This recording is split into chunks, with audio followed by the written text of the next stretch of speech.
Masechet Brachot résumé du Daf Nun Chet.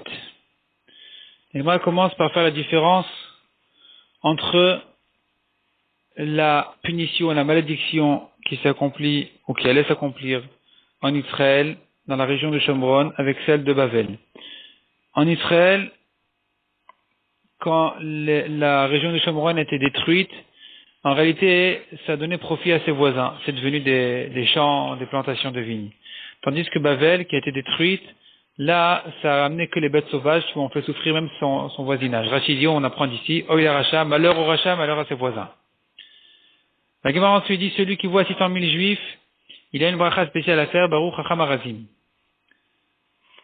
La Gemara explique un peu plus en disant la Gemara raconte que Ben Zoma a vu 600 000 juifs. Il a dit, voilà, Kadosh merci Hachem, je bénis Hachem, qui a créé tout cela pour les mettre à mon service. Parce qu'en réalité, jusqu'à ce que le pain arrive chez moi, combien de personnes ont dû travailler ce blé jusqu'à ce qu'il soit arrivé chez moi. De même, la Gemara a dit, Adam Arishon, combien de fatigue il a eu jusqu'à ce qu'il ait obtenu un pain, combien de fatigue il a eu jusqu'à ce qu'il ait obtenu un vêtement, alors que moi je me lève le matin et voilà que tout est prêt à ma porte déjà. La Gemara ensuite raconte la différence entre un invité gentil et un invité méchant. L'invité gentil se dit, tout ce que le balabait a fait, il ne l'a fait que pour moi. Regarde combien de fatigue il a fait, tout ça c'est que pour moi. Alors que l'invité méchant a dit, non, moi combien j'ai mangé un petit morceau de rien du tout, c'est rien, c'est tout ce qu'il a fait ça pour lui, pour sa femme et ses enfants. Pour moi, il a rien fait. La Gemara raconte encore sur Yishai, le père de David, sur lequel il est écrit il était un homme zaken, vieux, important, Bab Anashim, qui venait parmi de nombreux gens. La Gemara explique qu'il sortait entouré de 600 000 personnes, il rentrait entouré de 600 000 personnes, il enseignait à 600 000 personnes. La Gemara ensuite cite les brachot, ramène les brachot qu'il faut dire lorsqu'on voit les rachamim d'Israël, on fait la bracha de Baruch Shechalak Mechochmato Lire'av.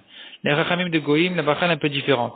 De même, celui qui voit le roi d'Israël, il a une bracha à faire Baruch Shechalak Mikvodo Lire'av, et une bracha un peu différente en voyant le roi des Goïm. On dira Shenatan Mikvodo Lebriotav. La Gemara dit il est important de courir à la rencontre des rois d'Israël, même à la rencontre des rois des Goïm, de manière à ce que quand Mashiach viendra, il va reconnaître la grande différence entre l'honneur qui a été accordé aujourd'hui au roi des Goïm, tandis que combien d'honneur sera donné au roi du Mashiach.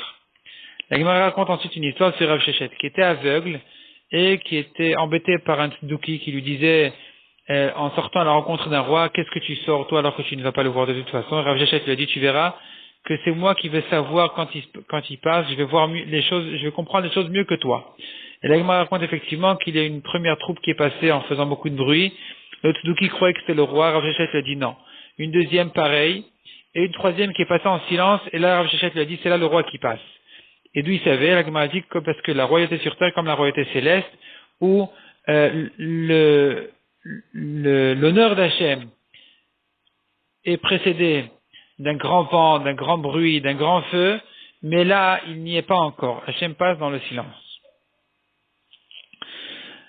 La Gemara ensuite raconte l'histoire de Rabbi Shila. Rabbi Shila a vu un juif qui a fauté avec une égyptienne, il a frappé.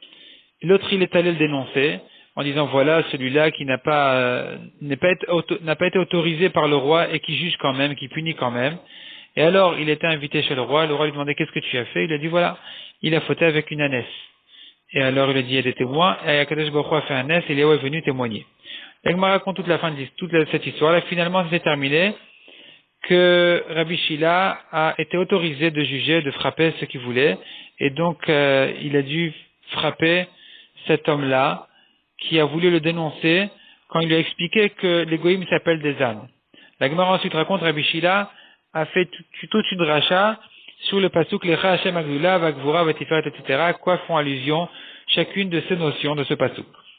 Ensuite, la Gemara dit encore d'autres brachot à dire, celui qui voit les maisons d'Israël habitées, il a une bracha spéciale à faire. Après la destruction du Beth Amikdash, quand il les retrouve habités, il a une bracha de Baruch Mativ Almana.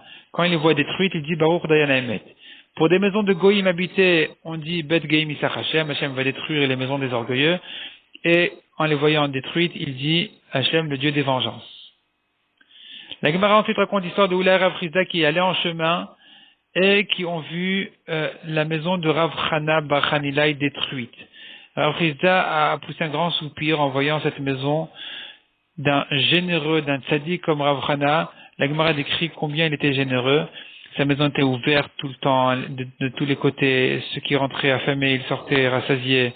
Il jetait du blé pendant les années de famine pour ne pas faire honte à ceux qui avaient honte de les prendre le jour, qui les prennent la nuit, et ainsi de suite.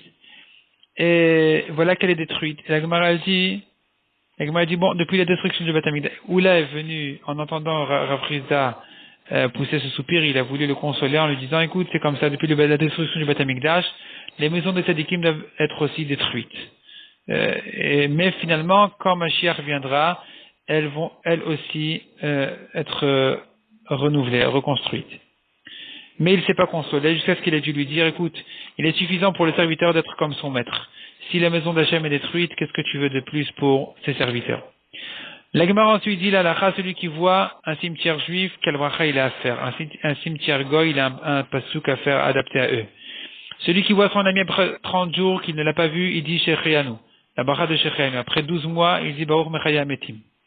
La Gemara ensuite raconte l'histoire de Rav Papa et Ravuna Bere de Rav Yoshua qui ont rencontré Rav Chanina. Et ils ont fait devant lui, ils ont fait en le voyant deux brachot, une bracha pour un chacham d'Israël, Baruch Shechalak, et une bracha de Shechianu parce qu'ils ne l'avaient pas vu depuis 30 jours. Eux leur a répondu qu'il a fait pour eux 3 brachot, les 2 premières et une troisième qui était Baruch Chacham Arazim, qui est une bracha à citer en face de 600 000 juifs. Il leur a dit, vous êtes équivalent à mes yeux comme 600 000 juifs, tellement vous êtes Chachamim. Cette histoire s'est mal terminée, comme la Gemara raconte. Ensuite, la Gemara dit, celui qui voit toutes sortes d'hommes qui ont... d'abord, la Gemara pose une contradiction, quelqu'un qui a des taches de rousseur. Est-ce qu'on fait dessus la bracha de Baruch Meshen Abriot, ou bien on fait sur lui la bracha de Baruch Dayan Haemet? Et la Gemara dit, ça dépend si ça vient de naissance, on dira Meshen Abriot. Si ça a été transformé avec le temps, s'il a eu ce problème avec le temps, on fera sur lui la bracha de Baruch Dayan Haemet. D'ailleurs, au passage, la Gemara dit que toutes sortes de gens bizarres, comme les noirs, toutes sortes spécialement nains, on fait dessus Meshen Abriot. Et des gens qui ont eu des problèmes, donc après leur naissance, il a perdu ses mains, il a perdu ses pieds, un aveugle, etc., on fait sur eux la bracha de Baruch Dayan Haemet. La Gemara ensuite dit, celui qui voit un éléphant ou un singe ou un oiseau un peu bizarre, il fait sur lui la bracha de Baruch Meshen Abriot. Celui qui voit par contre des créatures spécialement belles ou des arbres spécialement beaux, il a une bracha à faire, Baruch Shekachalo Be'olamo. On n'a pas l'habitude de la faire aujourd'hui, comme le Mishnah Berurah ramène, mais il vaut mieux quand même la dire au moins sans citer le nom d'Hachem. Celui qui voit les zikin, on a vu dans la Mishnah, la Gemara reprend ce qu'on a vu dans la Mishnah, celui qui voit les zikin, il a une bracha à faire, donc Baruch Hashem Aseh Bereshit. Qu'est-ce que les zikin demandent à la Gemara? Répond la Gemara, soit c'est une étoile filante, soit, d'après Tosfot, c'est le ciel qui s'ouvre, le ciel inférieur qui s'ouvre et qui donc on voit à travers cette fente-là, on voit la grande lumière du ciel au-dessus de lui, soit zikin c'est... Non, pardon, ça c'est selon Rashi. Ça c'est les 2 explications de zikin selon Rashi. La Gemara dit d'ailleurs que cette étoile filante-là ne traverse pas le mazal qui s'appelle Ksil, et la Gemara demande pourtant, on voit qu'elle traverse, la Gemara donne 3 réponses. La Gemara ensuite rentre un peu dans les détails, qu'est-ce que Ksil, le mazal de Ksil? Donc les mazalot, ce sont des groupes d'étoiles qui forment une forme spéciale. Et donc la Gemara explique un petit peu, rentre dans les détails du mazal de Ksil, qui a comme caractère de lâcher une chaleur spéciale, une chaleur extrême. Kima, c'est le contraire, c'est un froid. Et donc, ils sont équivalents parce que le monde a besoin des deux de manière à équilibrer la grande chaleur et le grand froid de l'un et de l'autre. La Gemara continue à rentrer dans les détails encore de ces mazalot. Kima, c'est Kemea, comme 100 étoiles. Une centaine d'étoiles doit y avoir là-bas.